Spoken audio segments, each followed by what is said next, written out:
Massachusetts. It's theCUBE, covering HPE Big Data Conference 2016.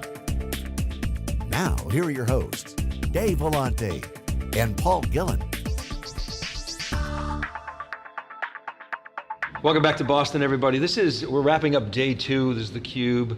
The worldwide leader in live tech coverage. Our friend Tim Crawford is here, CIO advisor and principal at AVOA. Great to see you again. Thanks for coming on. Dave, always a pleasure to be on theCUBE. Yeah, Thank you. I was happy to see you on, what was it, Monday night, I guess we ran into each other, and you know, we seem to see each other quite a bit. You know, it's good that we cross paths. This is an interesting event, right? Different than many of the big mega events that we go to. What's your take? It is. I think quite often we're at those mega events and you're just in a sea of people and trying to kind of get the signal from the noise, as you like to say. Here it's quite a bit different. It's a practitioner event. This is an event that you don't see a lot of vendors. You don't see a lot of that marketing push, even from HPE. You see practitioners talking about their stories, talking about real problems that they're trying to solve. And so in some ways, it's a little challenging because it's smaller, but on the other hand, because it's a practitioner event, you're getting right to those folks that are dealing with those issues, and that's really refreshing. Yeah, you don't see a lot of HPE salespeople in your face. The sales guys are in, you know, the exhibits, obviously. Sure. But they're not, a lot of these conferences, you can see the suits. Yes. It's me in a suit, and then you can pick out the sales guys easily. You know, so, well, let's get into it. You know, Yeah. what's on the mind of the CIOs these days, especially in the context of data? Well, it's the same thing that's been on the mind, at least for the last 12, 18 months, which is how do we up-level the conversation?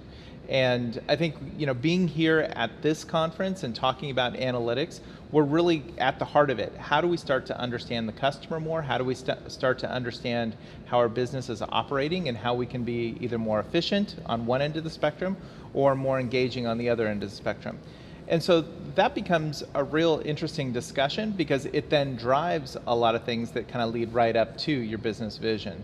And so things like analytics and being able to take the data and put it in context, as well as even newer things like IoT. You know, in your last guest, you had started to touch on that about IoT. That's another piece across industries that's starting to come up, is how do I start to leverage that, again, for some of the same reasons. CIOs are dealing with a lot of disruption right now. The traditional role of IT as the adjudicator, the center of all technology for the organization, that's being exploded. A lot of the analytics responsibilities moving into self-service for the business users. Projects are being handled differently, much more of an agile approach than big, all-encompassing projects in the past. Are CIOs, does this worry them, or are they seem to be embracing this with eagerness? So I think on the whole, it's concerning. It absolutely is concerning. And I think anyone that doesn't say that, they're probably trying to kind of keep the concern out of the limelight. But the reality is, it is a little concerning because we're talking about people that don't necessarily have a background in some of these disciplines that are just trying to get their job done. And in many organizations, IT becomes that stumbling block, or that, we've heard some of the misnomers, but the department of no, the problem department where big projects go to die. I mean, I've heard it all. And there is some reality to that in some organizations. And so we have to change that. But in the meantime, the business still moves on. And so we have to find ways to kind of work through those hurdles and find ways to get some of these things done. So that's why you see Shadow IT, you see some of these other groups that are starting to come up and going, you know what? I can pick up these applications, consume them, do what I need to do, solve some of these business problems without having to involve IT. You were at the MIT CDO conference. I wasn't there this year. I'd been there several years before, and I was watching some of the videos. You had some interesting discussions about the role of the CIO. We interviewed John Halamka from Beth Israel a couple years ago, who basically said, I'm not sure the CIO's role is going to be around here. Now, I was surprised, I was shocked. He's a famous CIO. I didn't agree with him. We had an interesting sort of discussion about that, but it seems like that role is settling in, certainly within financial services, healthcare, and government. What was the discourse like this year? And I'd love to get Tim's thoughts on that. Yeah, I'd like to hear what Tim has to say as well. This chief data officer role, and Forrester says there are about 3,000 chief data officers worldwide now. I think 2 years ago we were hearing a lot at the MIT CDO conference about this being a threat to the CIO, and potentially the chief data officer would be a more strategic role, CIO will become the chief infrastructure officer. What I heard this year was that that is not as much of a concern anymore, that the two roles seem to have settled out, CDO not being a technology role primarily, but being more of a strategic role, and the big problem that they're having is just getting their arms around all the data that the companies have. CIO is still very critical to the organization. Curious in your perspective on that, is CDO a threat or a replacement? So I actually think, and I've written a bit about this myself, I think the CDO is both a threat and also a help. And it's important to first understand the CIO role, because a CIO is not a CIO is not a CIO. And I kind of bulk it into two general buckets. There is the traditional CIO, which that is in the decline. And that's what we are commonly looking at in terms of the tech-centric organization, the historical CIO. That's a traditional CIO. Then you have the transformational CIO. The transformational CIO is far more business-centric. Less about technology, more about business. The transformational CIO is also the one that's having the same conversations that the rest of the C-suite is having. So it's a very different level of conversation. The CDO kind of sits in the middle, and I wish I could show this graphic to you, because there was some discussion that, well, maybe the CMO is going to fill that gap and take over from the CIO. That gap is being filled by a number of different roles, and depending on the organization, depending on their needs, and in the case of data, how they're using data or how they could best leverage data, the CDO starts to fill some of that gap. At some point, I think over time, the CDO does somewhat fall into the background as the transformational CIO starts to pick up steam. But that's a very early stage that we're starting to see across the industry.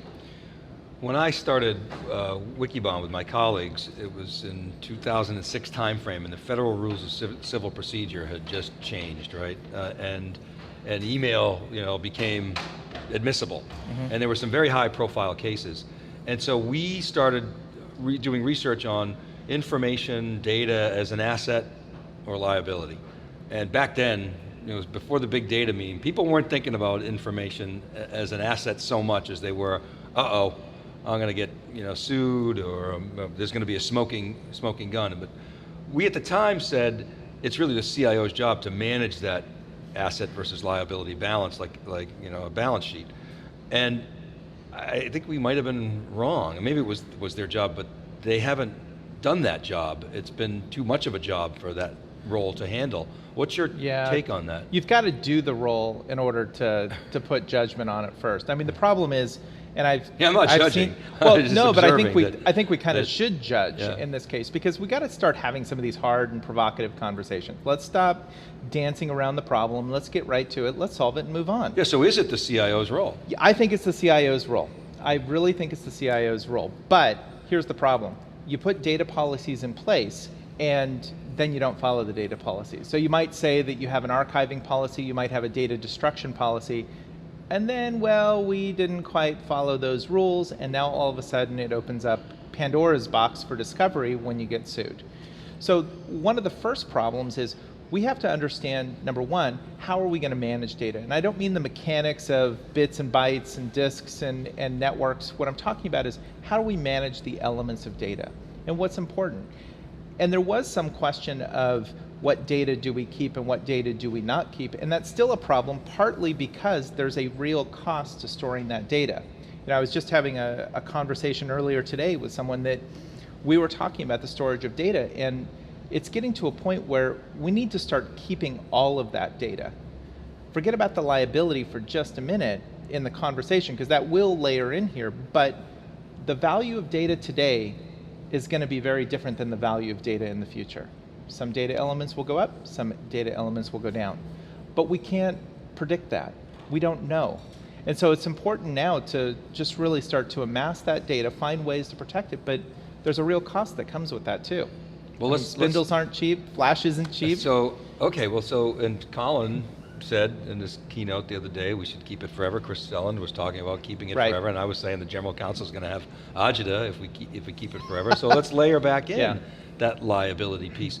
I don't necessarily, if I'm a pharmaceutical company, I don't want work in process hanging around, somebody saying, oh, this could cause cancer in some email. I think it might, and somebody pulls that out years later. I don't want that around. Get rid of it. Right. So, yes and no. And I think this is the complexity, frankly, that we all face as CIOs, is where do we draw that line? And to some regard, what you're talking about is not a decision that the CIO should be making. Yeah, for sure. Right? Business should own This is that a decision. business decision. Now, the CIO may drive that decision, may help facilitate that conversation amongst a number of different groups, but the reality is this is not an IT decision. This is a decision that is collaboratively made across the organization. Very hard job, and you're right, we have to be careful about judging, but I mean, in part, technology created this problem, right? Because there's so much data and so many uses, and I don't know if technology And can help us get out of this And problem. the volume of data, if the IDC numbers are going to be believed, are to be believed, is going to grow by something like 20-fold over the next 5 years. Well, the curve is bending IoT beyond kicks in. exponential. Yeah. right? Yeah, So- I think if you look at any of the numbers, pick your favorite analyst firm, pick your favorite numbers, and then let's put an exponential component to it. Yeah. Because I think the reality is, and we touched upon IoT in some of our conversations in the past, but IoT is a great example of something that is going to put the hockey stick on steroids, right? In terms of that ramp up of data. I don't think we really truly understand and can fathom the amount of data we're going to have to contend with as organizations. I think the challenge, though, is how do we manage that data? And to Jeff's point in your last segment, how do you start to manage that data where it rests, right? We heard in some of the earlier discussions today and yesterday, how do you manage the data where it rests so you're not making copies of it and bringing it back so that you're working on it all together? You have to be able to do analytics where the data resides, because much of that data that you're going to consume, especially as an enterprise, isn't going to be your data. And you don't have ownership to it. You can't necessarily grab it all, but you might be able to manipulate it. Well, to the point, the CIO, how is the CIO going to implement a bunch of business rules when risk is so distributed, users are using Gmail here and there, they're putting in thumb drives, I mean, good luck. I mean, that's well, and I think that's a great example of where those folks that are using Gmail to move files across and using thumb drives, we're focused on the wrong problem there. We're focused on trying to secure that and lock that down rather than the real root of the problem, which is, why are they doing that? There are too many hurdles. It's too difficult. I can't get to my VPN. I can't get to the file storage. I'm here, my boss is on me, I've got to get this done. I can't get to the file, Right. I'm just going to send it to Gmail and when you off we flag go. that, they're going to find another workaround. Right. There's It's- always going to be a loophole. And then we start putting processes in place, right? And what do processes lead to? More and more debt. So this is this liability versus asset, right? You put handcuffs on people, and there's a cost of doing that. You drive business value and ignore damn the torpedoes, you expose yourself to risk. So it Right. really is a balance sheet type of approach, and actually CIO is in a good position to manage that because he or she has visibility across the organization. I want to ask you about lock-in, that question that we were asking. Yeah. What's the CIO's perspective on that? Is lock-in overstated in terms of a risk, or Yeah. is it something that's real in the CIO's mind? There's a lot of noise about lock-in. Lock-in, at the end of the day, is a red herring. Talking about lock-in is a red herring, because if you think about it, everything we do is a form of lock-in, right? Whether it's the email package that we choose to work with. I mean, so you use Google Apps today, and tomorrow you want to go to 365. Guess what? Moving from one to the other, What or a vice pain. versa, that's really Search challenging to engine. do. Search engines. I mean, it doesn't matter what aspect you're talking about. Moving data around, and this gets into a really interesting, deep conversation. You could go maybe sometime into transitive data and moving data, shipping data. That's not a trivial thing. And even if you could take care of the technological challenges, you still have to deal with the users. So now there's a whole retraining of users from using one product to using another product. And anyone who's led an IT organization will tell you firsthand, that's one challenge I don't want to take on. I'm looking for whatever is easiest, whatever is the most gentle way to engage my users, because it's incredibly problematic. And unless it's going to provide significant uptick in terms of business value, you if really it's going have to disrupt stay the off. business, No, it's going to there's cost too much money. risk. There's far too much risk to it. Is the CIO, the future CIO, is that individual a business person, a technologist, or a hybrid? Yeah, it's a hybrid. But the way that I've characterized it before, and I'll say it again, the transformational CIO is a business leader first that happens to have responsibility for technology, for IT. And before people kind of jump off that and say, well, does that mean that's a non-IT person? No, I think you have to have balance. And that's one of the pieces that I think we have to get away from is the world of IT is absolutely about as far away as you can get from being black and white.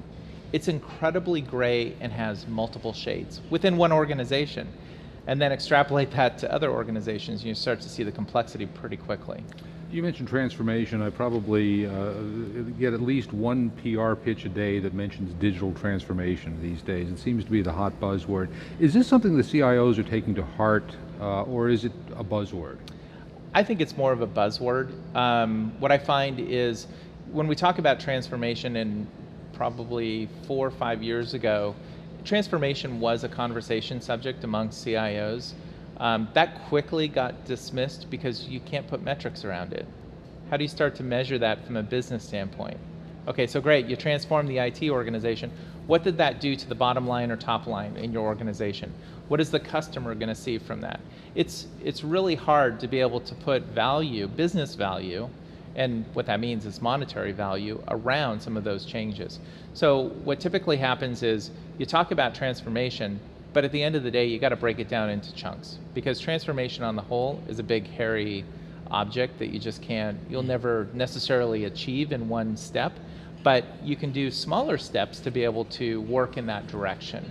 And so that's really where they've gone, is how do we start to break down this problem? We want to become more business-centric, less tech-centric. How do we start to become more business-centric, and what are the steps we need to get through to get there? That involves technology in some cases, but more often, it's going to involve process and people and organization and cultural change. Mm-hmm. I got to ask you a security question. First of all, is security a board level issue in the organizations that you work with? And what should the CIO be communicating to the board about cybersecurity? So security is a board level issue, especially in organizations that have had a recent breach, and especially with publicly traded organizations more so than private organizations. So there are some dynamics that come into play there. What should they be communicating? I always err on the side of transparency. I think transparency is the best medicine. Just be candid on here's what's happening, here's where we are, and make it a group decision. I think part of the challenge that we face as IT leaders is if there's a fault, and this is a cultural problem, if there's a fault, it's seen as weakness. And that's something that folks that are IT leaders tend to be hesitant to raise and bubble to the surface. They only want the good stuff to get out there, not the, well, I'm not quite good on this, or I don't know the answer to the problem. And we've got to get beyond that. So I would err on the side of transparency, of saying, look, here's the situation, here's what we're doing with it, give me some guidance, are you comfortable with that? If not, here's what else we could do, here are the risks and opportunities, and on the whole, what do you want to do? Has the communication protocol within the CIO community shifted from our job is to protect and thwart penetration, and has it shifted to we're going to get penetrated, we have been compromised, it's all about how we respond and how we integrate this as part of a risk management strategy? Yeah, has that shift taken place? In some organizations it has, not on the whole. Uh-huh. I think we're still in the infancy from a maturity standpoint of having that kind of mature conversation of admitting that we're all vulnerable. So what level of vulnerability are we comfortable with working on? And what steps are we going to take to be able to shore up some of those components? And again, that's a broader conversation to have beyond IT, beyond the CIO, beyond the CISO. Unfortunately, it doesn't necessarily rise to the C-suite's attention or the board's attention, and those folks don't necessarily have access to those organizations, right? The C-suite or the board of directors. I feel like it's a big slow battleship that's turning, and it's where the spending is aligned in the wrong places. All right, we got to jump. What's next for you? It's another airplane ride You were somewhere. saying I'm a lot sure. of inside of an aluminum tube. You had a lot of travel this summer, you were saying, and that's, Yeah. now it's going to pick up this fall season. So. It's the fall conference season, so I'm sure we'll be running into each other at another conference soon. I hope so, Tim. Great opinions as always. Really a pleasure. Always a seeing you. pleasure. Thanks so much. Thanks, Dave. All right, keep it right there, everybody. Paul and I will be back to wrap right after this short break.